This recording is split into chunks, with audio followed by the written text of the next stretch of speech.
নমস্কার বন্ধুরা, আবার একটা নতুন ভিডিও নিয়ে উপস্থিত হয়েছি। আপনারা দেখছেন AK star TV Bangla YouTube channel.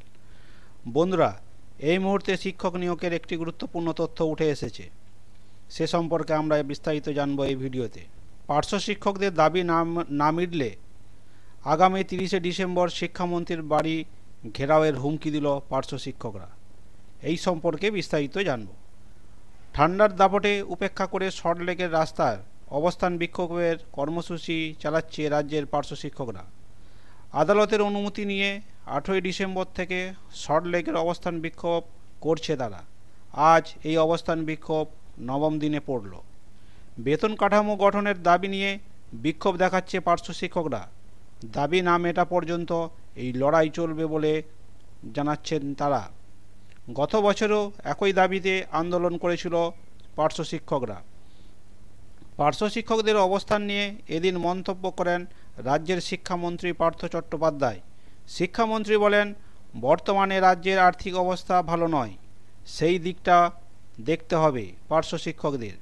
ধাপে ধাপে তাদের সমস্যা সমাধান করা হবে। এই ইস্যুতে রাস্তায় বসে থাকতে হবে না তাদের। এরপর শিক্ষামন্ত্রী দাবি করেন, আগে রাজ্যের পার্শ্ব শিক্ষকের পরিমাণ ছিল 90,000-এরও বেশি। এখন সেই পরিমাণ কমে গিয়েছে। তাদের অপেক্ষা করতে হবে। রাজ্যের আর্থিক অবস্থা কথা তাদেরকেও ভাবতে হবে। রাজ্যের প্রাথমিক শিক্ষক নিয়োগে পার্শ্ব শিক্ষকদের জন্য 10% আসন সংরক্ষিত করে রাখা হচ্ছে। যদিও শিক্ষামন্ত্রীর এই বক্তব্যকে ধাপ্পাবাজ বলেই কটাক্ষ করেছেন পার্শ্ব শিক্ষকরা। পার্শ্ব শিক্ষক ঐক্য মঞ্চের ওপর এক যুগ্ম আহ্বায়ক ভগীরথ ঘোষ বলেন, গত বছর শিক্ষামন্ত্রী প্রতিশ্রুতিতে আমাদের 28 দিনের অনশন কর্মসূচি স্থগিত করেছিলাম, কিন্তু উনি কথা রাখেননি।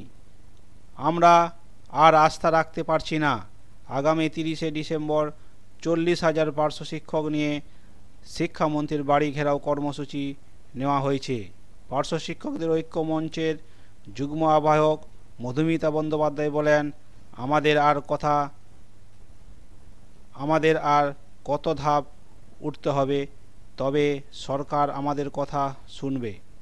দাবি পূরণ না হলে পার্শ্ব শিক্ষকদের এই বিক্ষোভ চলবে বলে পার্শ্ব শিক্ষকরা হুমকি দিয়েছেন। এই ছিল আজকের আপডেট। যদি ভিডিওটা ভালো লাগে তাহলে লাইক, শেয়ার, কমেন্ট করবেন। ধন্যবাদ।